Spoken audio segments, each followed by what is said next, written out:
नमस्कार मंडळी, पहाटे 3 ते 5 या वेळेत तुम्हाला जाग येते का?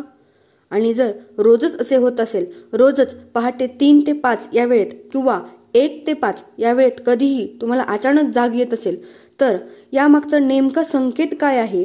कोण संकेत देत आहे? यामागे काय कारण असेल? नक्की ते मेडिकल कारण असेल की काही आध्यात्मिक शक्ती यामागे असेल, हे जाणून घेण्यासाठी हा व्हिडिओ शेवटपर्यंत नक्की पहा. मंडळी, हे कलियुग आहे आणि या कलियुगात काय काय गोष्टी घडतात याचे तुम्ही चांगल्या प्रकारे जाणकार आहात. आजकाल सोशल मीडियावरही अशा खूप खऱ्या गोष्टीही व्हायरल होतात, ज्यामागे तुम्ही आता कलियुगात घडणाऱ्या भूत पिशाचांच्या गोष्टी, त्याचबरोबर देवदेवतांचे चमत्कार, या सगळ्या गोष्टी, त्याचबरोबर काही ढोंगी बाबांच्या गोष्टी, या सगळ्यामुळे आपलं मन विचलित झालेलं असतं. त्यामुळेच खरं काय ते जर जाणून घ्यायचं असेल तर तुम्हाला व्हिडिओ शेवटपर्यंत पाहावा लागेल. तर मंडळी, अशी खूप लोक असतात ज्यांना रात्री 1 ते 5 या वेळेत जाग येते.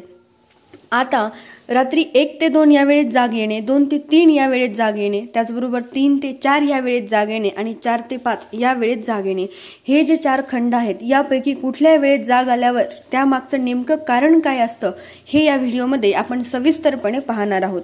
तर मंडळी, खूप लोक अशी असतात ज्यांना रात्री एकदा झोपले, गाढ झोपेत असतात, अचानक स्वप्न पडतं किंवा अचानक अस्वस्थ वाटायला लागतं आणि जाग येते, किंवा असंही नाही की अस्वस्थ वाटायला लागतं, स्वप्न पडलं म्हणून जाग आली, अचानक लघवीचं कारण होतं किंवा काहीही गरम होतं, मच्छर चावतात आणि जाग येते, असं काहीही कारण. पण नित्यानं रोज त्याच वेळेत जर तुम्हाला जाग येत असेल तर यामागचं नेमकं कारण काय असेल हे जाणून घेणं फार महत्त्वाचं आहे. कारण कधी कधी निसर्ग, देव किंवा भूत पिशाच किंवा एखादी वाईट वेळ किंवा एखादी वाईट शक्ती आपल्याला संकेत देत असते. ते संकेत आपण वेळीच जाणून घेतले तर आपल्यावर येणारं संकट आपण टाळू शकतो, किंवा जर आपल्या आयुष्यात एखादी चांगली गोष्ट होणार असेल तर ती काय होऊ शकते किंवा ती व्हावी, त्यामध्ये काही अडथळा येऊ नये यासाठी आपण प्रयत्न करू शकतो. तर मंडळी, जर तुम्हाला रात्री 1 ते 2 या वेळेत जाग येत असेल तर कारण घाबरण्यासारखेच आहे. कारण रात्री 1 ते 2 हा वाईट शक्तींचा काळ असतो. जेव्हा आपण रात्री झोपतो आणि सगळीकडे सर्वत्र अंधार पसरतो, तेव्हा वाईट शक्ती या जागृत होतात. तेव्हा जर तुम्हाला सतत 1 ते 2 या वेळेत जर तुम्हाला जाग येत असेल तर तुम्ही उठल्या उठल्या ताबडतोब न घाबरता ओम हनुमते नमा या मंत्राचा 11 वेळा जप करायचा. हो, रोज नित्याने तुम्हाला नक्कीच फरक जाणवेल. आणि त्याचबरोबर हनुमान रायाची सेवा करायला अजिबात विसरायचं नाही. रोज नित्याने झोपतानाही मग जर हळूहळू तुम्ही हा जप करून करून करून तुम्ही रात्रीची जाग येणं बंद झालं तर झोपण्यापूर्वीही तुम्ही काय करायचं, ओम हनुमते नमा हनुमान रायाचा हा मंत्र तुम्ही जप करायचा त्याचा, आणि मग झोपायचं. तुम्हाला नक्कीच फरक जाणवेल.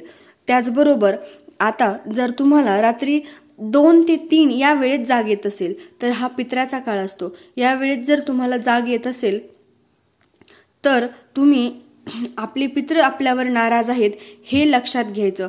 कारण जेव्हा आपली पितृ नाराज असतात तेव्हा आपल्यावर सगळ्या बाजूंनी संकट येतात. असं नाही की कुठल्याही एकाच प्रकारचं संकट येईल. हळूहळू हळूहळू तुम्ही कितीही उंचावर गेलेले असाल, कितीही कमाई केलेली असेल, कितीही आयुष्यात यशस्वी झालेले असाल, जर तुमचे पितृ आपल्याच काही चुकांमुळे आपल्यावर नाराज झालेले असतील तर आपल्या आयुष्याची बर्बादी व्हायला काहीही वेळ लागत नाही. त्यामुळे आपली पितृ नाराज झाली आहेत हे तुम्ही कशावरून ओळखायचं? जर तुम्हाला किंवा तुमच्या परिवारातल्या कुणालाही रात्री 2 ते 3 या वेळेत सतत गाढ झोपेतून जाग येत असेल, अचानक जाग येत असेल, काहीही कारण नसताना जाग येणं किंवा कुठलंही कारण येणं, जसं की मी अगोदर सांगितलं, लघवीच येणं किंवा ठसका लागून जाग येणं, किंवा कधी कधी आपल्याला स्वप्न पडतं, त्या स्वप्नाने जाग येतं, कधी कधी आपल्याला असं वाटतं की काहीतरी घोंगावते, अशा ह्यानं जाग येणं, हे सुद्धा एक त्यामागचं मोठं कारण आहे.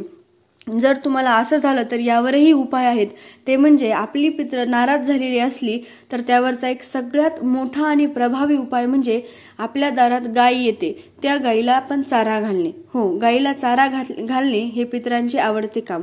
मग जर तुम्ही ते केलं तर आपले पितृ आपल्यावर खुश होतील. त्याचबरोबर पाण्यातल्या माशांना खाऊ घालणे, पिठाचे गोळे करून त्यांना टाकणे, किंवा अमावस्येला किंवा गुरुवारी कुत्र्यांना भाकरी खाऊ घालणे, हे 3 उपाय तुम्ही आवर्जून करा. किंवा यापैकी कुठलाही एक उपाय तुम्ही नित्याने करा, जर तुम्हाला रात्री 2 ते 3 या वेळेत नेहमीच सतत जाग येत असेल तर. त्याचबरोबर मंडळी, जर तुम्हाला 3 ते 4 या वेळेत जाग येत असेल तर या मागचं नेमकं कारण काय, ही गोष्ट फार महत्त्वाची आहे. आपल्याला असं वाटतं 3 ते 4 या वेळेत जाग आली आहे म्हणजे कदाचित आपली झोप पूर्ण व्हायला लागली आहे किंवा आपण लवकर झोपलो असू, नेहमीपेक्षा लवकर झोपल्यामुळे आपल्याला जाग येईल असेल, असं काही नाही. जर रोज तुम्हाला नित्याने या वेळेत जाग येत असेल आणि पुन्हा झोपण्याची इच्छा होत असेल आणि झोपही पूर्ण झालेली नसेल, तर यावेळी समजून जायचं की आपले जे कुलदेवता आहेत ते आपल्यावर नाराज झालेले आहेत. हो, आपल्याकडून त्यांची सेवा करायची राहिलेली असेल किंवा काही बरीच लोक असे असतात जी श्रीमंत झाले, प्रसिद्धी मिळाली की कुलदेवताला, आपल्या देवदेवतांना विसरतात. तर मंडळी, प्लीज कृपा करून तसं काही करू नका. आपल्या कुलदेवतेला विसरणं हे खूप चुकीचं आहे. जर तुम्ही कुलदेवतेला विसरलात तर तुमच्या आयुष्यात सगळीकडून संकट येतील, सगळीकडून वाईट वारा तुमच्यावर घोंगावेल. हो, तुमची सगळी प्रसिद्धी नष्ट होईल, कारण तो देव आहे. देव आपल्या आयुष्यात काहीही करू शकतो. त्यामुळे जर तुम्ही कुलदेवताला विसरला असलात तर तसं करू नका. जर तुम्हाला पहाटे 3 ते 4 या वेळेत सतत जाग येत असेल तर तुम्ही काय करायचं, तुमची जी कुलदेवता आहे तिचा फोटो घ्यायचा आणि त्या कुलदेवतेच्या फोटोची माफी मागायची. हो, कुलदेवतेच्या फोटोची माफी मागायची आणि तिथून पुढे किमान 11 दिवस तरी कुलदेवतेला सतत जाण्याचा किंवा घरातूनच, आता काही लोकांची कुलदेवता खूप दूर असते त्यामुळे कुलदेवतेला नमस्कार करायचा घरातूनच आणि कुलदेवतेची माफी मागायची. मंडळी, ज्या पद्धतीने आपली कुलदेवता आपल्या घराण्याचं कुळ समृद्ध करू शकते, त्याच पद्धतीने ती आपल्या घराण्याचं कुळ नाश किंवा आपल्या घराण्याची बर्बादीही करू शकते.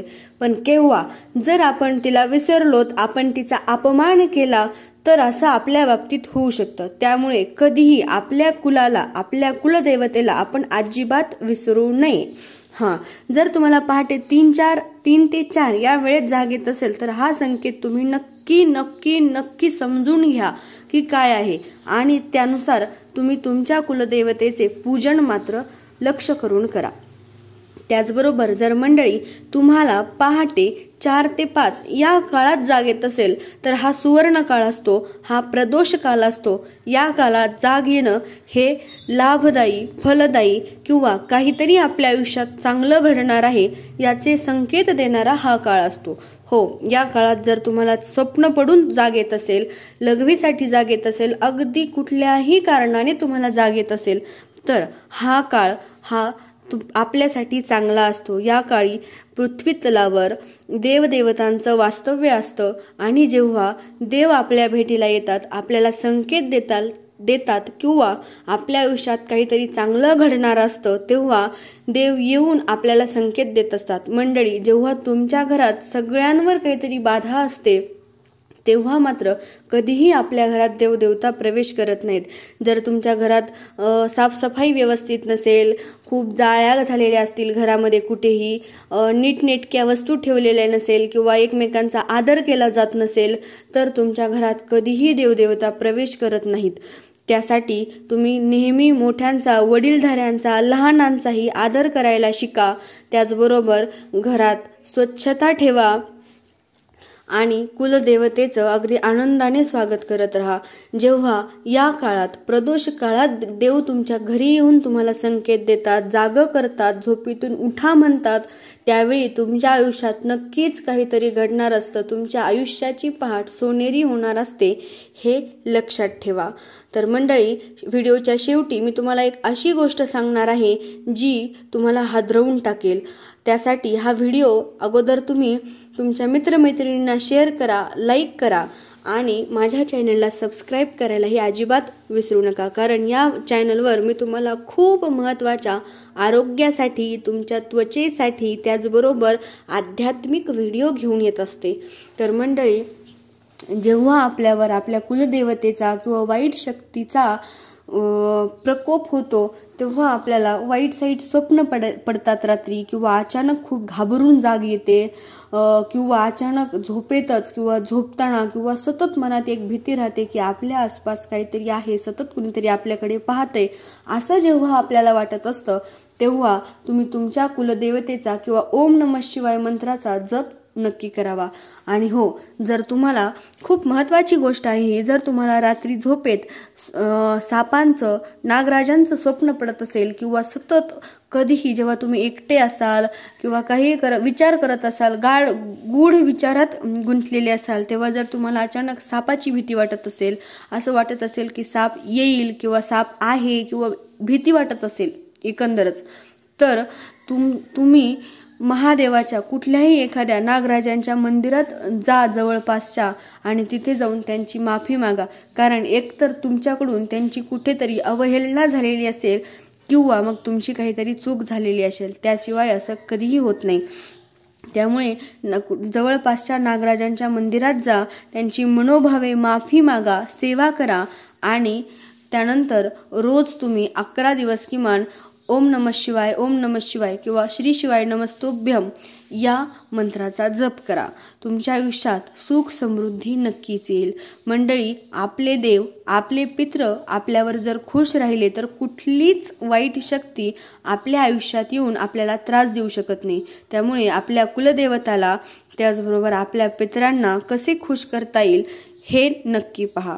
व्हिडिओ आवडला असेल, तुमच्या विचारांचं किंवा अडचणींचं निरसन झालं असेल तर कमेंटमध्ये मला सांगा की तुम्ही हा व्हिडिओ कुठून पाहताय, आणि त्याचबरोबर अजून कुठल्या विषयावर तुम्हाला व्हिडिओ हवाय, कुठल्या अडचणी तुम्हाला आहेत हेही मला कमेंटमध्ये आवर्जून विचारा. त्याचेही निरसन करण्याचा मी नक्कीच प्रयत्न करेन.